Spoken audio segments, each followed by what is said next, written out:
Welcome back, fam. This is part 2 of our review of Triangle Strategy, the HD 2D strategy RPG developed by Artdink and Square Enix and published by Nintendo in March of 2022. Part 1 covered our reactions to the first 10 hours of gameplay, and Part 2 here will cover our reactions to the first 10 hours of story. And here we go. As we've played 10 hours, we're going to give you, the listener, a 10-hour spoiler alert. If you listen to this entire episode, expect us to spoil details about characters and plot that you would expect to encounter within the first 10 hours of you playing the game. Yeah, 10-hour spoiler alert. We're going to spoil the first 10 hours for you. Yeah, don't bitch at us later. Alright, this game is set in the land of Norzelia. Norzelia is fractured, kind of like pie cut into 3 pieces, with 3 kingdoms each occupying 3 very distinct biomes. We have Glenbrook, which is, let's just say, a river and grassland kingdom. We have the Grand Duchy of Aesfrost, Aesfrost, in the mountains. And we have Hyzant, which is a desert kingdom, home to a salt lake that a large city is crowded around. They all have very different cultures. Glenbrook is more of a traditional knight's king and has high houses that we'll talk more about in a minute. Well, I guess, hold on here. I guess Glenbrook and Aesfrost are more sort of conventional medieval kingdoms. Aesfrost is a little more Norse in style. Its castle is a little Ironforge-y, if you are WoW savvy. And Hyzant is a theocracy, and their architecture is kind of Islamic as well. I will temper that explanation a little bit in that Aesfrost deems itself a meritocracy. So even though they have a ruling class, apparently your place on that ruling class is determined by your ability to be productive to society at large. They haven't gotten into too many details in that in the main campaign. There's some side books that explain it a little bit, but that does make them thematically a little more unique than the Glenbrook style of feudalism that we're experiencing. I'm glad you mentioned that, because each of these 3 kingdoms have different modalities to power. As you mentioned, Aesfrost values your merits, and in Glenbrook it's a little more like your blood, and you have their high houses and a king and the king's family. And in Hyzant it is a matter of religion and the goddess, and they're all free people there, except for the people that are persecuted. That's the world, that's the setting. And there's a large cast of characters that come from all of them, and it's set up as a geopolitical struggle, which is kind of like, I don't know, Game of Thrones. They were setting up a lot of characters, just all of these characters, and that's what it's kind of feeling like. There's lots of politics and projects and treaties and history. Oh my goodness. There's also the Salt Iron War that took place 30 years ago. Nate, are you able to talk about the Salt Iron War? Well, here's the thing, is I'm going to illuminate my own ignorance here by talking about the Salt Iron Wars. I originally messaged Tyler. I asked, is salt that big of a deal? I guess in our everyday lives here, we don't think about salt nearly as much as people 500 years ago did. I picture it as that thing I put on my mashed potatoes.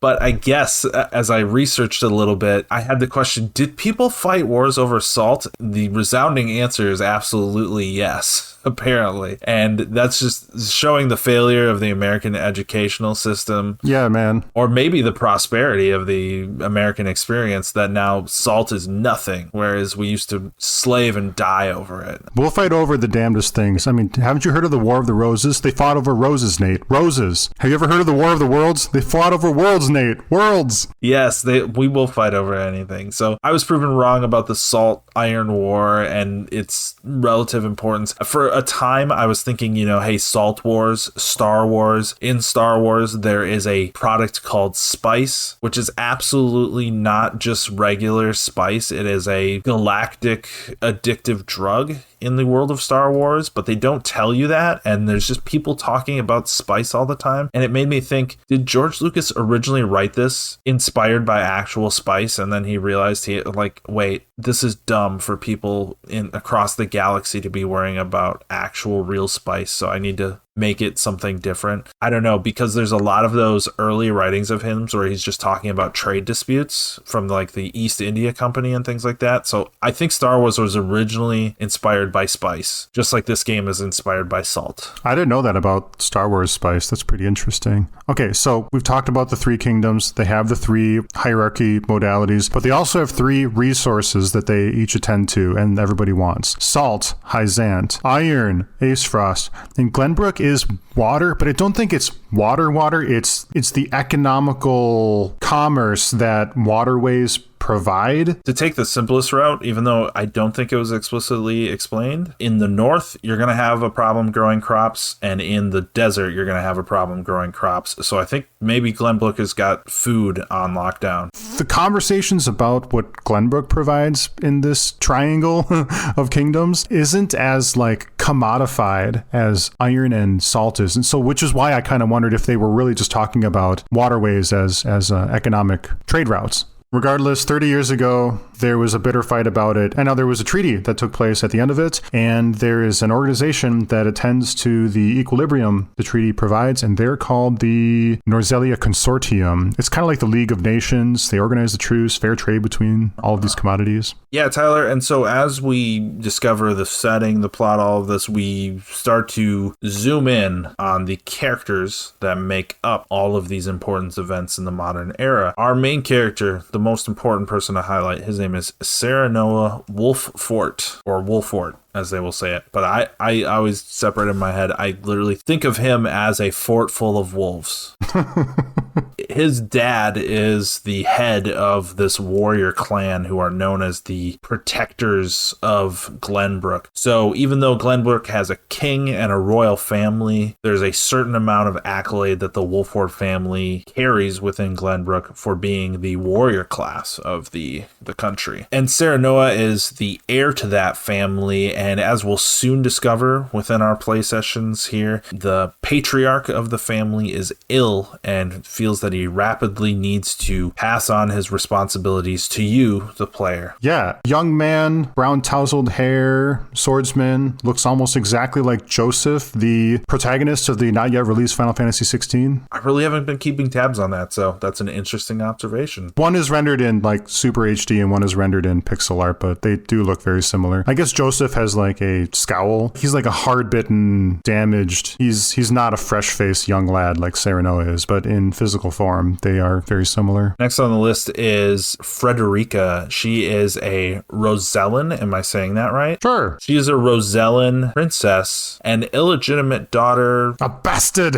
I don't even know if it's illegitimate because can you have multiple wives in Aesfrost? I don't know. She is the daughter of the former Archduke of Aesfrost. I keep saying Aesfrost. It's actually the characters in the game pronounce it Aesfrost. So she is a princess, but not really, because there are several more people in line to leadership. And also this place is a meritocracy, so it's even more muddled. In general, she has some sort of position, but that place is just a swirling, shifting sand of possibility and weird stuff. So all I can say is Frederica is being wed to Serenoa almost kind of symbolically. Serenoa is not crown of Glenbrook, and Frederica is not in line for the crown of Aesfrost by any degree. So neither of these people are going to come to real power as the story presents it to us. So it's like a symbolic, each nation kind of saying, here, let's do this little sign of trust between one another. As far as characters go, I think that's kind of the core. We can get into other characters like Roland, Serenoa's best friend and prince of Glenbrook. There are several characters of the aristocracy of Aesfrost we meet, regents and magisters of Hyzant that we can get into. Tyler, is there anyone else you really feel the need to highlight to jump down a little bit further down the rabbit hole of an endless sea of additional characters that may or may not be important? Sure. Benedict is a tactician. He is a steward of Serenoa's house, and he's a playable character. Likewise, Frederica is joined by Gila, tutor, attendant, healer, and says few when she goes, when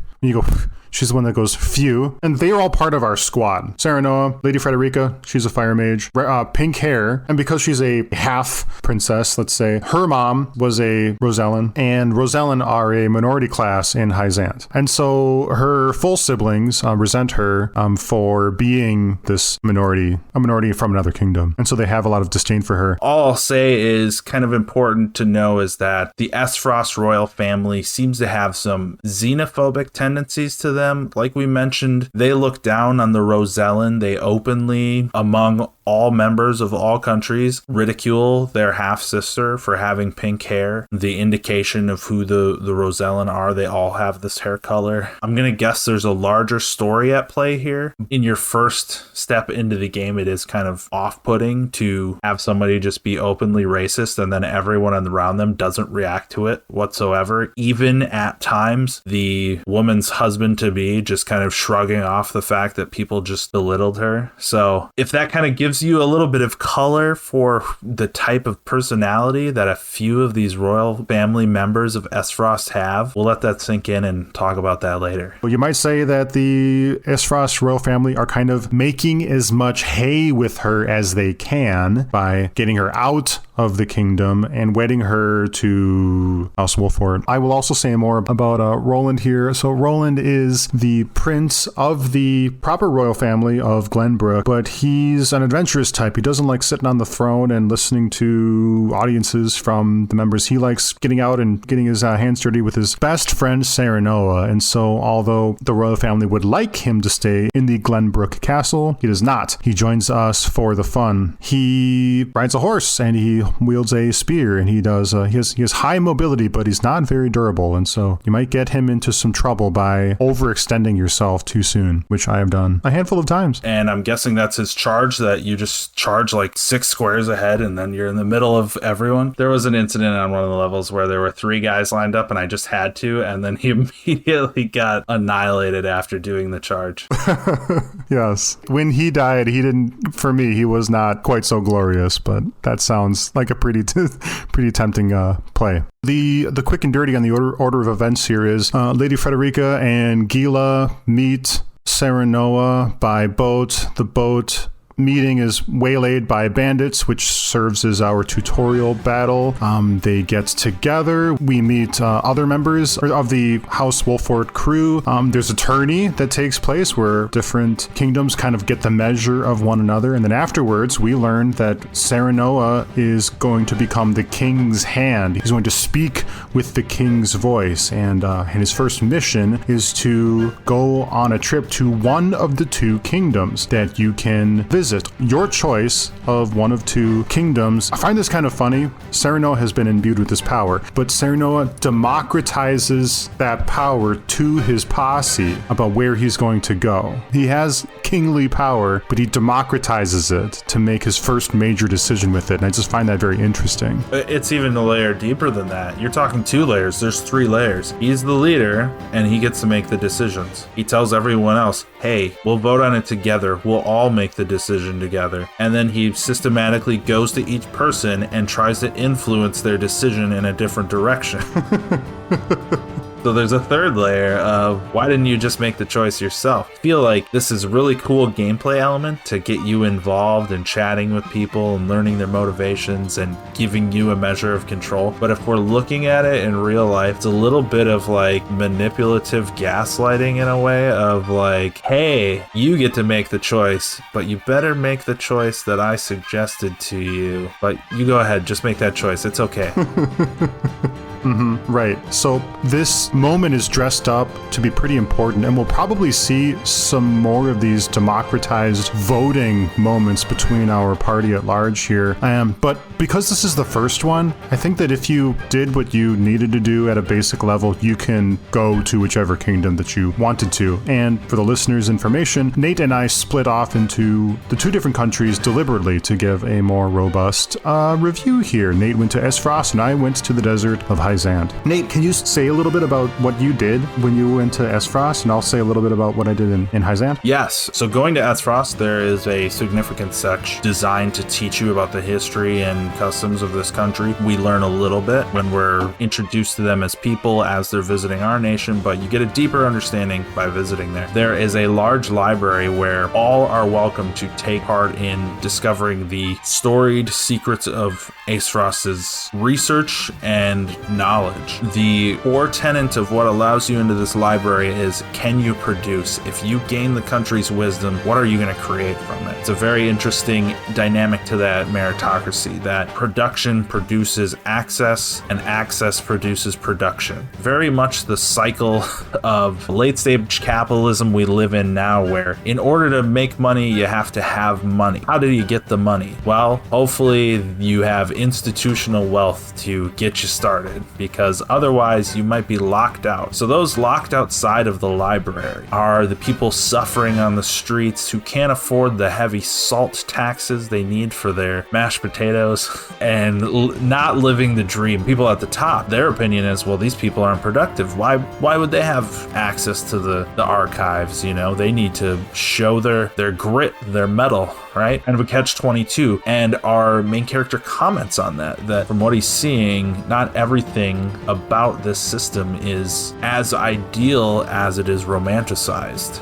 Thus, while we're visiting, we meet the Archduke. He asks us for our opinion on his nation and his dealings, and I forget the exact answer I gave, but he was disappointed in my answer and thought that I was a little naive. So I liked the idea that there was a chance to impress him or not impress him with my answer. But I did meet the Archduke of Esfrost. His name is Ustadolf. So that was a nice meeting, and he actually asks me if I would be interested in assisting with a delicate matter. There is actually a group of smugglers who are smuggling in impure contraband salt into the region, and that it threatens to disrupt the livelihoods and trade of legitimate salt dealers. So he asked us if we would help shut them down. We join a guard captain of the region and a spy. The spy is helping us in order to gain pardon for previous actions. And thus the spy helps us in our battle, and he eventually joins our party, as he is still considered technically a ne'er-do-well within Esfrost, but from our outside perspective, seeing that this smuggler was just dealing the best he could within a flawed system, we see use for him, and we ask him to join our party back in Glenbrook, since there is no place for him in Esfrost. I don't know, from your perspective, Tyler, not having experienced that section of the game, is there anything that stood out to you as interesting or illuminating that you've heard nothing about this and you wish you had played that section? Yeah, I think the library and access to it sounds pretty interesting. I thought you might learn more about the forge and the black irons, but I didn't hear you speak too much about that. I think it's interesting that we each got different playable characters to join our party, depending on who we picked. You got a spy, and I'll speak about the one that I got. I think that's pretty interesting. So I went to Hyzant. We were escorted there by members of the Saintly Seven. So it is a theocracy in Hyzant. And so there's no king, there's no emperor. It is a cabal of holy people, and there's 7 of them, but there is one at the top of that, and they're called the Hierophant, and we never see this person. Like when all 7 of them are together in the analog of a throne room, the Hierophant is behind this curtain in a circular sort of tent that's inside the room, but it's nicely decorated. It's like a shrine unto itself, this Hierophant is, and when it speaks, one of the other members of the 7 walk up to it, listen to it, turn around, and then speak. And so this Hierophant could be like speaking the words of the goddess. And so that was pretty interesting. But another thing that was interesting in the scene before we arrive at to meet the Holy Seven, we're walking through the streets, and Frederica expresses interest in meeting some of the Rosellans, but our escorts will not permit it because they're like the unclean people, and it wouldn't be very becoming of the Glenbrook emissaries that we are to expose ourselves to doing that. And the Rosellans, they're like a laboring class, or even like maybe even a slave class, where they're the ones harvesting the salt, but we're not allowed to go witness that. Taking that even a step further, the folks escorting us into the kingdom, they requested that Frederica not participate in the audience with the Holy Seven because she's half Rosellen. And Serenoa takes issue with this because this is my bride-to-be. She's here as an extension of Glenbrook like I am, and you wouldn't deny us the ability to go speak with them. Like, you wouldn't insult us by placing that limit on us. And they reluctantly agree, given that she does not speak when she's in the presence of the Holy Seven. And then with that, we have permission to go meet them. Anyway, the following scene is more interesting, where our escort takes us into the labs where it looks like we were processing the salt into healing technology. A gift of the goddess the Hyzant civilization have is that they have the salt and they have enhanced curative powers or technology. And so we go into these rooms where folks are working on it. And that seems pretty interesting. And then as we're let out back into the city, we find that one of these healer researchers is escaping from the Citadel with secrets that I don't know where he's taking them, but he's running off with them, and he's got some soldiers or bandits he picked up with him along the way. And our escort asks us to assist in apprehending this smuggler, this thief. This thief is a lab technician. He's like a mage. He's like a scholar. He's not like a hard-bitten, bandit. He's an educated one. The Hyzant escort gives us someone to assist us in apprehending it, and it is this man who is like an ice mage, and he joins the party after the fight, and he's pretty interesting because he creates impassable terrain. He's got a 1x3 ice wall that he can create for 2 TP to wall people off, and I found that pretty useful in a future battle there. Anyways, that's kind of the extent of it. We learned that there are precious secrets that the Hyzant are protecting. We learned that salt is critical to life and a gift from the goddess, and it is Hyzant's responsibility to protect it and control it and, make sure it gets processed and executed properly. And that's kind of that's about all I can remember from that leg of the journey. Yeah, as you talk about healing properties to salt and things like that, I'm now leaning back towards it's being elevated to a level, something beyond the real world. I don't know, like that seems not realistic about the properties of salt, the ability to make healing magics from it. So now I'm back on the George Lucas train of thought of he was originally intrigued by trade wars in real life that revolved around spice, and he wrote that into his books and then realized, wait, that's kind of dumb for space. So now spice is something else. I think this guy whoever wrote the scenario for this game was reading about salt wars and he's like, that's pretty cool. Wait, I'm going to throw in a magical element too. Right.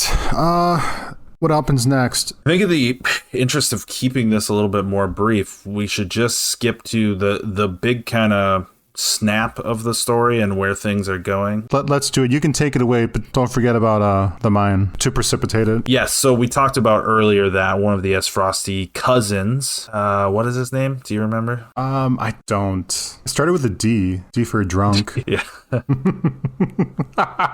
Drunky Pants. I think it was Mr. Drunky Pants. Dragon, got it. Drunk Gone. Yeah. So cousin to the Archduke of Esros, his name is Dragon. He is in charge of the mining operation. He finds something amazing, something wonderful. We don't know what it is. And he's going to leverage this in the meritocracy to his work in gaining this special resource to become second to the Archduke himself, or, whatever. And immediately the Archduke's spies that witness this act of insurrection from Dragon, the Archduke orders for Dragon to be killed. Unfortunately, Serenoa, our player character, made the decision to visit and inspect the mining operation when this all went down. So he was present for the assassination of Dragon by S. Frosty soldiers. So now I had just visited S. Frost. I had procured good relations with the Archduke. I'd helped him with one of their problems. I'm marrying their cast off half-sister. Everything's good, except I just discovered a plot to consolidate power around the throne and get rid of any challengers to it. So the S. Frosty soldiers, are now ordered to kill me as well. And a battle ensues. I don't let that happen. And wouldn't you know it, with all of its developments, now Glenbrook is receiving a full invasion from Aesfrost, and the Archduke Gustadolf is marching upon the capital himself. Tyler, we both talked about how much we enjoyed the fight, which was the siege of the castle. The objective is to get Prince Roland into the main, I don't know what the word is, like the main chamber of the castle, to rescue the king, Regna.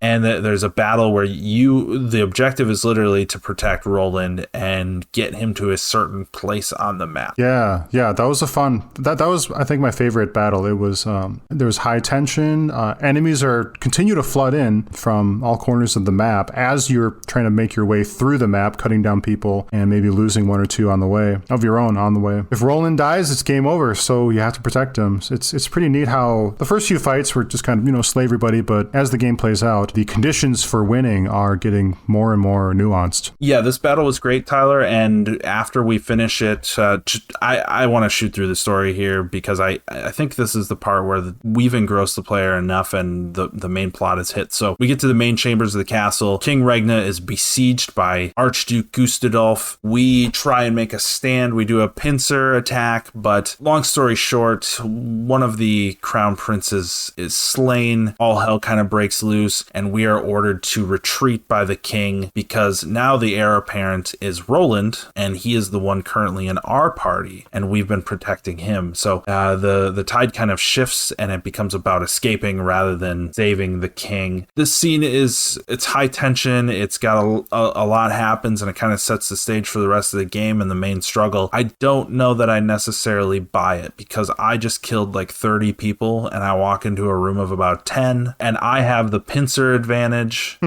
all sorts of things, and then I'm told I just need to run away. And there's even a scene where you start accusing Gustadolf of his treachery with slaying his cousin in the mine and everything, and your advisor tells you to shut up because, well, he doesn't know that you witnessed the act. And it's like, I also killed 30 of his guys there too. So like, there's no way he doesn't know. So there's a lot of, like, in my opinion, artificial stakes in this scene that it's like, well, the end goal was written before the details were written in my mind. I don't necessarily buy it. I think the game has earned some goodwill with me up to this point. We've talked about maybe the story being a little long-winded, but I am enjoying it. So it's getting some passes from me here. Maybe not in this scene, but I'm looking forward to where things go from here. The tension is rising pretty nicely. I enjoyed the invasion, and I don't really know what's going to happen next. I stopped at 10 hours, and following the escape of the castle, that was about where I took a break before recording this episode here. Yeah, one last little tangent I'll throw in. It's customary in our podcast for me to throw out some little anime predictions. In this scene, Archduke Gustadolf gives hints that what he is doing is for the greater good, and that he's actually the hero in this story. Obviously, he's not. We see him as the menacing villain he is. His co-conspirators and brother and sister are openly racist. They are murderous, treacherous D-bags, so we as the player know, but our antagonist, he does not share the opinion that he is the bad guy. My anime prediction here is that I'm gonna go with in the past, Rosellans were responsible for some great tragedy that earned them everyone else's ire.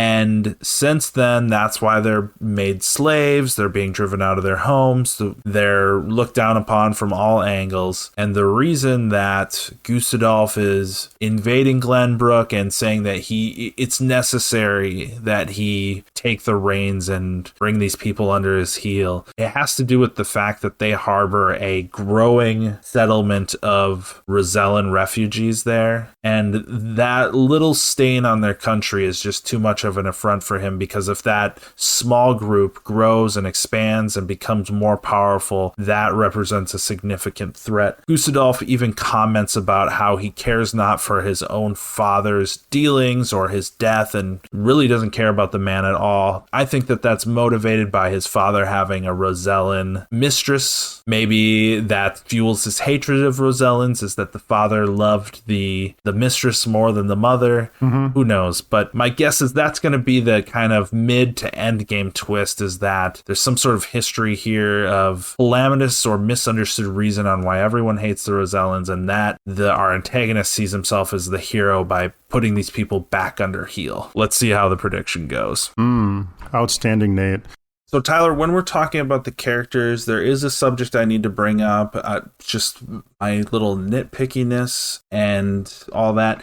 I think I think that in general, the writing I get from Japanese RPGs has trended towards having no subtext whatsoever anymore. And I don't know why. I don't know if it's a cultural thing or what's changed to accentuate these stories that every character says every single thing they're feeling out loud in the moment, no matter what, in order for the player to feel like they're engaged in it. If they don't do that, then they're at a loss. That's interesting, but if you asked me where I thought the excessive formalities were coming from in the script, I just thought it would be world building. We address one another very formally and we say everything. And actually, you know what? You could also say that it's a flaw of the script, because people do say, okay, character A, let's go do this, and character B, okay, I agree, we should also do this, and then they say this verbatim, and then the scene ends, and then we're back in the world map, and then the world map narrator reviews the events of the scene that took place, so we get to hear it a third time too. It's overkill. I don't think we need,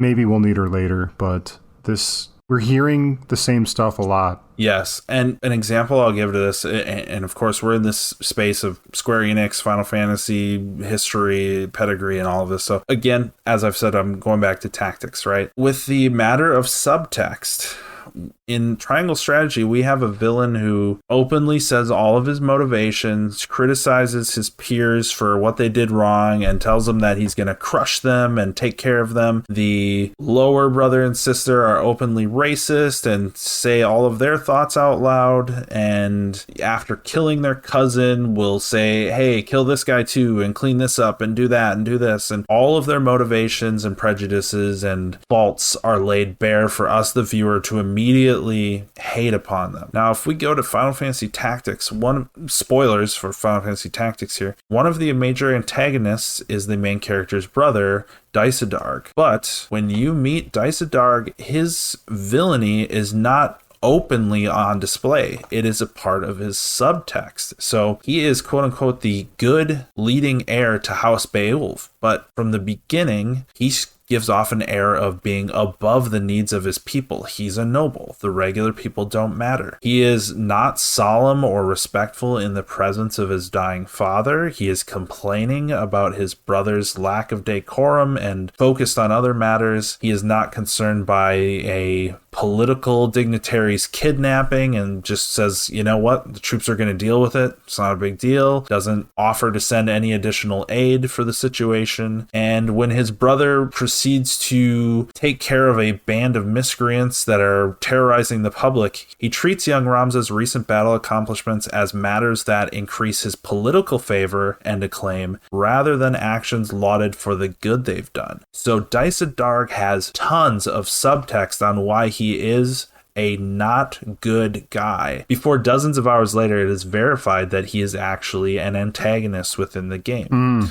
Triangle Strategy does not deal in any of that subtext, and it is frustrating at times that it is not concerned with fleshing out characters over a course of time. That's why I made that anime prediction earlier. Why it's hard to not just pigeonhole certain characters into certain things, and even if they were to make a revelation later of, well, I actually see myself as a hero or as the protagonist, I can't buy into it because they've already demonized them so heavily overtly that I just can't get into it. Do you understand where I'm going with that and why it's... Yes, I know where you're going with that. I'm noticing the same thing, and I'm kind of wondering if the writers of Triangle Strategy are trading that sort of character depth with geopolitical depth, and that is the character of the kingdoms that is the relevant evil or good metric. The antagonizing factor is geopolitical and maybe not so interpersonal. Yeah, and it might be a little pedestrian to equate tactics to Shakespeare. That might be downplaying Shakespeare a little bit. Man, that just encapsulates this whole thing we're trying to do here. What a great quote. Oh my God.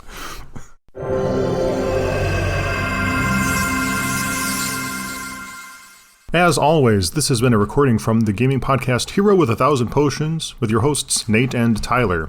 You should think about joining us on Discord. Find a link in the podcast description paragraph wherever you get your podcast fix here. And you can also connect with us by email at herowith1000potions@gmail.com and Twitter at herowith1000pot. Of course, each of those thousands are 1000. Thanks again. See you next time.